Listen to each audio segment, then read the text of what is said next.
اللہ الحمد للہ وکفا وسلام علی عباده الذین اصطفى اما بعد فاعوذ باللہ من الشیطان الرجیم بسم اللہ الرحمن الرحیم والذین آمنوا اشد حبا للہ وقال اللہ تعالی یا ایہا الناس اعبدوا ربکم الذی خلقکم والذین من قبلکم لعلکم تتقون صدق اللہ مولانا العظیم اللہم صلی علی سیدنا و مولانا محمد وعلی آل سیدنا و مولانا محمد وبارک وسلم۔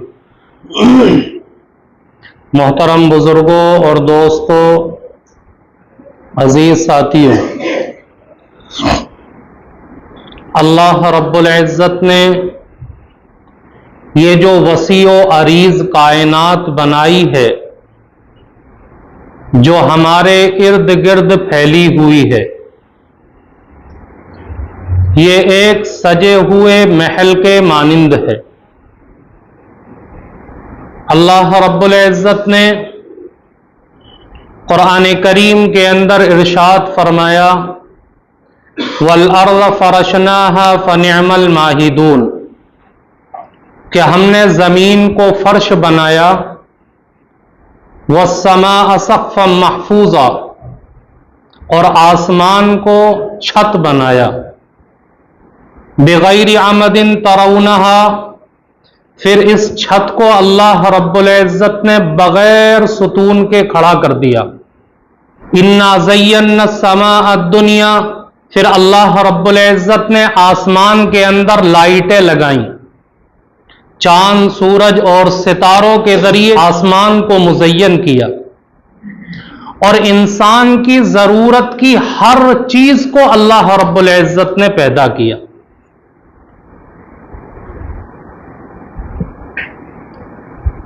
اور یہ جو اللہ رب العزت نے محل بنایا ہے، جو انسان کی ضرورت کی ہر چیز اللہ نے پیدا کی ہے، یہ کس کے لیے؟ سب ہمارے لیے پیدا کی، لیکن اللہ نے ان چیزوں کے لیے ہم کو پیدا نہیں کیا۔ قرآن کریم کی دوسری آیت کے اندر اللہ ارشاد فرماتا ہے یا ایھا الناس اعبدوا ربکم الذی خلقکم کہ اے لوگو تم اپنے اس پروردگار کی عبادت کرو جس نے تمہیں اور تم سے پہلے لوگوں کو پیدا کیا، والذین من قبلکم لعلکم تتقون جس نے تمہیں اور تم سے پہلے لوگوں کو پیدا کیا تاکہ تم اللہ رب العزت سے ڈر سکو، تقوی اختیار کر سکو۔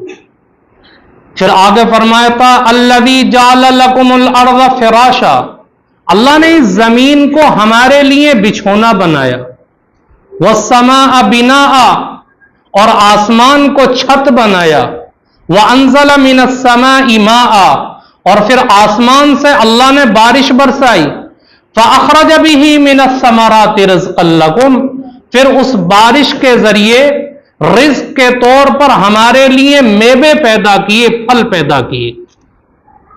اور اللہ پھر کیا کہتا ہے فَلَا تَجْعَلُوا لِلَّهِ أَنْدَادًا وَأَنْتُمْ تَعْلَمُونَ تو میرے بندو میرے ساتھ کسی کو شریک نہ ٹھہراؤ، تم بھی جانتے ہو کہ میں وحدہ لا شریک ہوں، تم بھی جانتے ہو کہ کائنات کو پیدا کرنے والا میں ہوں، کائنات کے ذرے ذرے کا سجانے والا میں، آسمان کو بنانے والا، زمین کو بنانے والا، زمین و آسمان کے درمیان کی تمام چیزوں کو پیدا کرنے والا، اور یہ سارے کے سارے محل کو سجانے والا صرف میں ہوں، اور وہ بھی تمہارے لیے۔ تو یہ سب کچھ اللہ نے ہمارے لیے کیا، اس لیے فرمایا ان الدنیا خلقت لکم وانکم خلقتم للآخرہ کہ تمہارے لیے یہ چیزیں پیدا کی لیکن تم کو اس کے لیے پیدا نہیں کیا بلکہ آخرت کے لیے پیدا کیا۔ خلاصہ کیا نکلا کہ اللہ رب العزت نے ہماری پیدائش کا مقصد یہ رکھا کہ ہم اللہ کی معرفت کو حاصل کریں، اللہ کی محبت کو اپنے دل میں پیدا کریں اور اللہ کی عبادت کریں.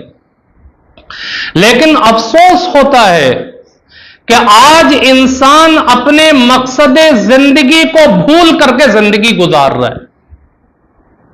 اللہ نے جس مقصد کے لیے اس کو پیدا کیا تھا وہ مقصد اسے یاد نہیں رہا.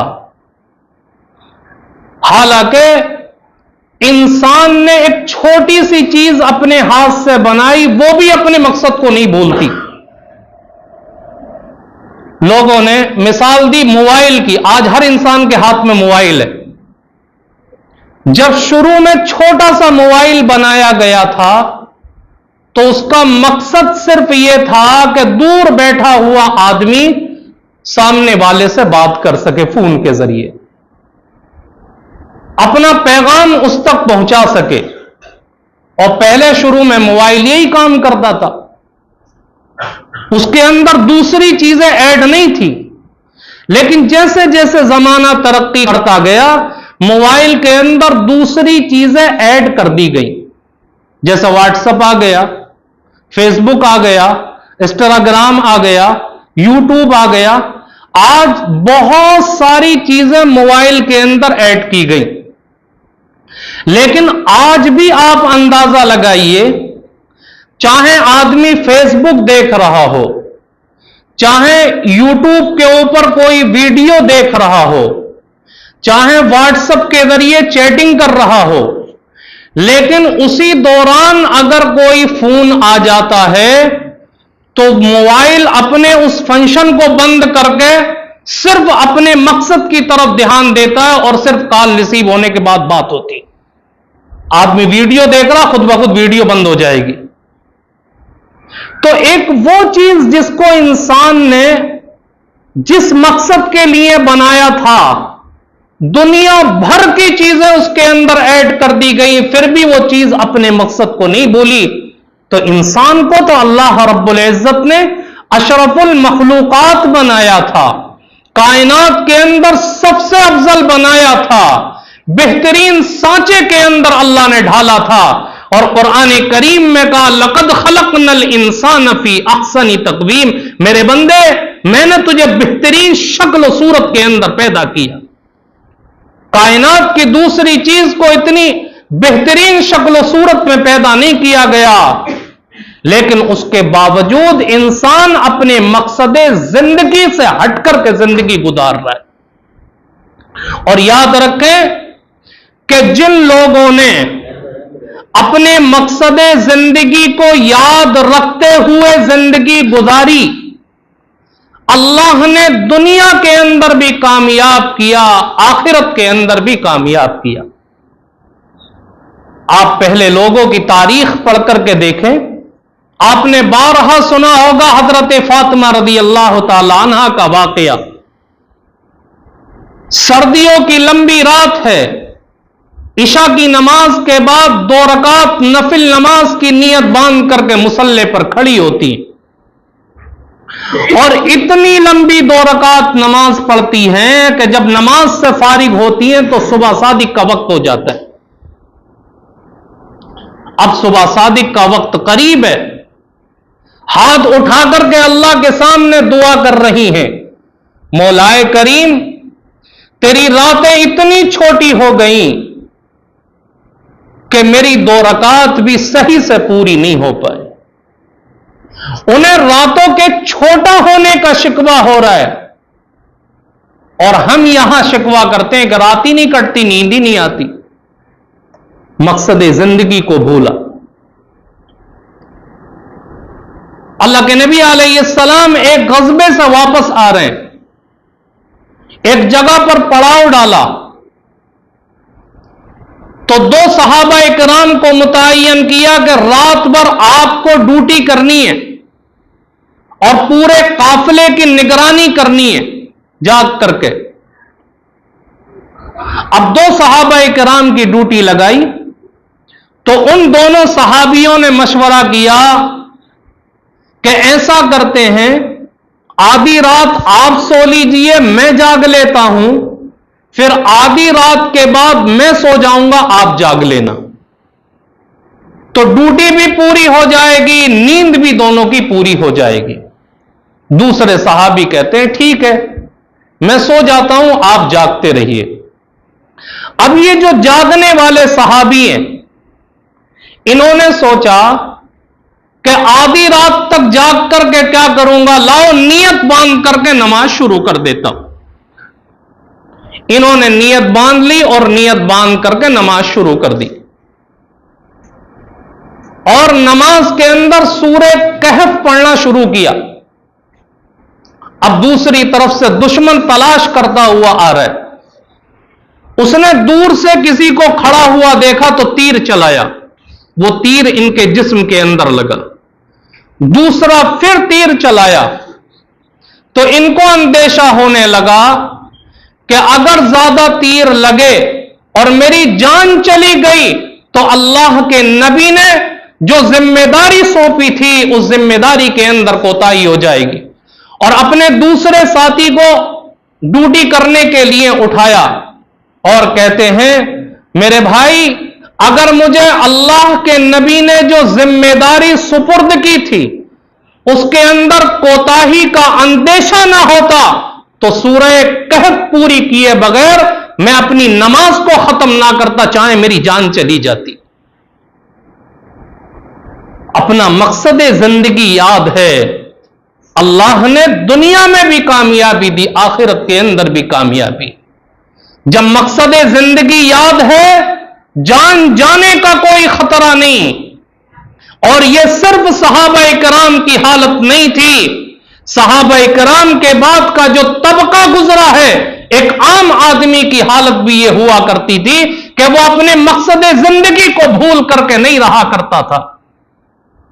ایک بزرگ گزرے مالک ابن دینار رحمت اللہ علیہ, بڑے درجے کے بزرگ ہیں. اپنا واقعہ لکھتے ہیں, کہتے ہیں کہ ایک مرتبہ دوپہر کا وقت تھا, میں اپنے گھر سے کسی کام کے لیے باہر نکلا. اتنی سخت دھوپ تھی, اتنی سخت دھوپ تھی کہ جس کی وجہ سے ہر آدمی اپنے گھر کے اندر آرام کر رہا تھا. جانور درختوں کے سائے میں بیٹھے ہوئے تھے, پرندے اپنے گھونسلوں کے اندر تھے, اور ایسا محسوس ہو رہا تھا کہ دھوپ جسم کو جلا کر کے رکھ دے گی. کہتے ہیں اسی دھوپ کے اندر دیکھا کہ ایک اپاہج نوجوان جس کے دونوں پاؤں خراب تھے, گھسٹ گھسٹ کر چل کر کے آ رہا ہے. کہتے ہیں کہ جب میں اس کے قریب پہنچا تو میں نے اس کے چہرے کو دیکھا کہ دھوپ کی وجہ سے اس کی جلد کھال سرخ ہو چکی ہے, جیسا کہ دھوپ نے اس کی جلد کو جلا دیا,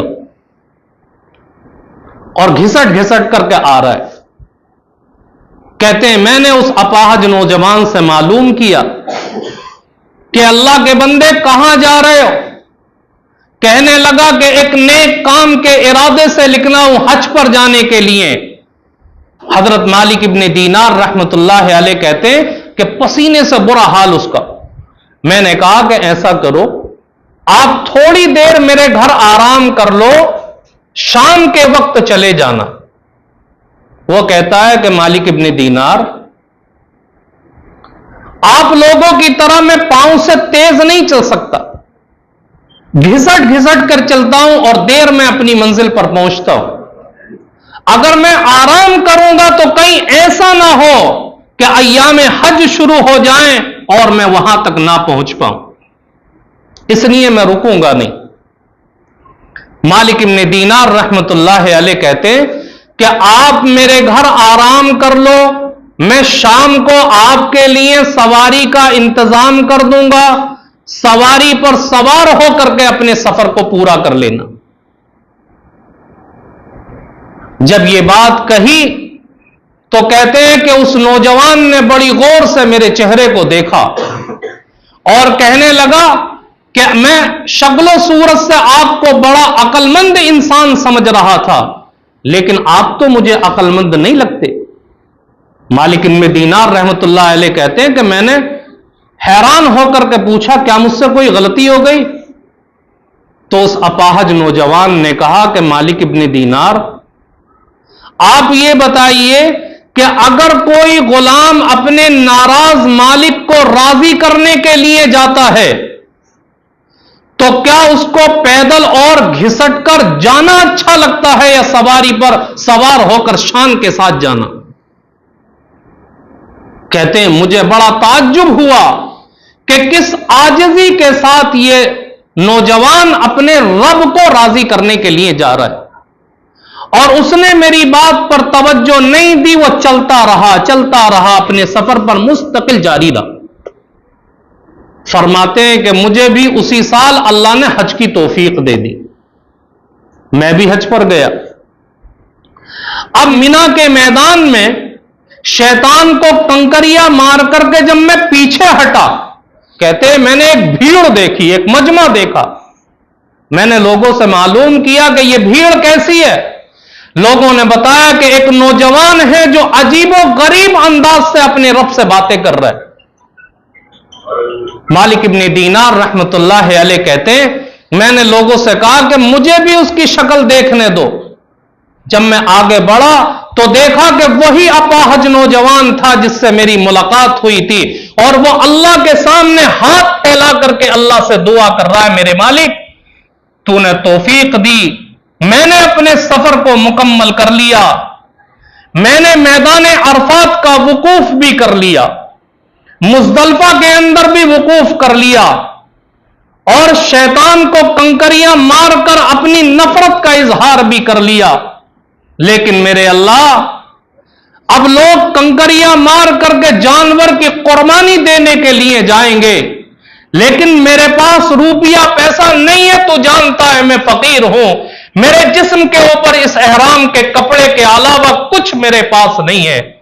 اللہ، میں تیرے نام پر قربانی پیش نہیں کر سکتا، لیکن ہاں ایک چیز ہے میرے مالک، میرے پاس میری جان ہے، میں اپنی جان کا نذرانہ تیرے سامنے پیش کر سکتا ہوں۔ اور یہ کہہ کر کے کلمہ پڑھا اور اپنی جان اللہ رب العزت کے سپرد کر دی۔ ایسے نوجوان بھی گزرے کہ جن کے پاس کچھ نہیں ہے، لیکن اپنے رب کو راضی کرنے کے لیے گھسٹ کر کے جا رہے ہیں۔ آج اللہ رب العزت نے ہمیں پیر دیے، چلنے کی طاقت دی، ہمارے ہاتھوں کے اندر پکڑنے کی قوت دی، بولنے کے لیے زبان دی، اللہ نے ہر نعمت دی، ہم دور کیا اپنے گھر سے مسجد تک چل کر کے نہیں آ سکتے۔ آج انسان اس درجے اپنے مقصد زندگی کو بھول گیا، اور جب اپنے مقصد زندگی کو ایسے بھولا ہے تو اللہ تبارک و تعالی نے در در کی ٹھوکریں کھانے پر اس کو مجبور کر دیا۔ آج یہ کیوں ہوا؟ اللہ تبارک و تعالی کی محبت دل سے نکل گئی۔ اگر انسان کے دل کے اندر اللہ کی محبت ہوتی ہے تو پھر انسان کے لیے اپنے مقصد زندگی کو یاد کر کے اپنے رب کی عبادت کرنا کوئی مشکل معلوم نہیں ہوتا ہے، کوئی مشکل معلوم نہیں ہوتا۔ اور جن کے دلوں کے اندر اللہ کی محبت تھی، انہوں نے کیسا اپنے مقصد زندگی کو یاد رکھ کے زندگی گزاری۔ ایک بزرگ گزرے حضرت قرظ رحمت اللہ علیہ، 70 سال کی عمر ہے، 70 سال کی عمر، اور 70 سال کی عمر میں روزانہ 70 مرتبہ بیت اللہ کا طواف کیا کرتے تھے، 70 مرتبہ۔ اب ایک طواف کے اندر 7 چکر ہوتے ہیں، اگر جوڑا جائے تو 490 چکر روزانہ کے ہوتے ہیں، اور پھر ہر طواف کے بعد 2 رکعت صلاۃ الطواف بھی پڑھنی رہتی ہے، 2 کو جوڑ تو پھر 140 رکعت نفل نماز ہوتی ہے، اور اگر ایریا جوڑا جائے تو کم سے کم 12 کلومیٹر ہوا کرتا ہے۔ تو ایک 70 سال کا بوڑھا روزانہ 12 کلومیٹر چل رہا ہے، 140 رکعت نفل نماز پڑھ رہا ہے۔ کیوں؟ اللہ کی محبت دل کے اندر ہے، اسے یاد ہے کہ میرے رب نے کس لیے مجھے پیدا کیا، اسے یاد ہے کہ میرے اللہ نے اس کائنات کے اندر تو مجھے بھیجا ہے، اس کائنات کو تو میرے لیے سجایا ہے، لیکن کس لیے اس کائنات کو سجایا اور مجھے اس کے اندر بھیجا اسے معلوم ہے. آج ہمیں معلوم نہیں. ہم عزت کے ساتھ سانس لیتے ہیں, عیش و آرام کے ساتھ کھانا کھاتے ہیں, لیکن اتنی توفیق نہیں ہوتی کہ اللہ کے سامنے جھک جائیں آ کر کے. جب اللہ کے سامنے جھکنے تلک کی توفیق نہیں تو اللہ نے غیروں کے در پر جھکنے پر مجبور کر دیا. اور آج اتنی بڑی تعداد کے اندر ہو کر بھی آج مسلمان در در کی ٹھوکریں کھا رہے. جن بزرگوں کے واقعات بیان کیے جاتے ہیں, آج بہت سارے ایسے کئی سو سال گزر گئے, لیکن آج بھی لوگ ان کا نام عزت کے ساتھ لیا کرتے. ان کی زندگیوں کے اندر اپنا مقصد تھا. تو کامیابی کس کو ملتی ہے؟ جو اپنے مقصد زندگی کو یاد رکھ کر کے زندگی گزارتا ہے. اس لیے میرے بزرگوں, اللہ رب العزت نے زندگی کی نعمت دی, کائنات کو ہمارے لیے سجایا, ہر چیز کو ہماری ضرورت کے لیے پیدا کیا. تو ہمیں بھی جس مقصد کے لیے پیدا کیا ہے, ہم اس مقصد کے لیے تیار رہیں اور اللہ کی عبادت کرتے ہوئے زندگی گزاریں, اور اس دنیا سے جائیں تو اس حال میں کہ ہماری زندگی اللہ کی عبادت میں گزری ہو, تاکہ ہم کل قیامت کے دن اللہ سے کہہ سکے میرے مالک میری اس جوانی تیری عبادت کے اندر گزری تھی, میرے مالک میری زندگی تجھے راضی کرتے ہوئے گزری تھی. ہم یہ کہہ سکیں اور اللہ رب العزت بھی کہے کہ ہاں میرے بندے واقعی تیری جوانی میری عبادت کے اندر گزری ہے. آج تجھے سورج کی تپش سے بچا کر کے میں آج ایئر کنڈیشن ہوا کے اندر رکھوں گا, اور اللہ اپنے عرش کا سایہ عطا کر دے. اللہ تعالی ہم سب کو کہنے سننے سے زیادہ عمل کی توفیق عطا فرمائے. وما علینا الا البلاغ.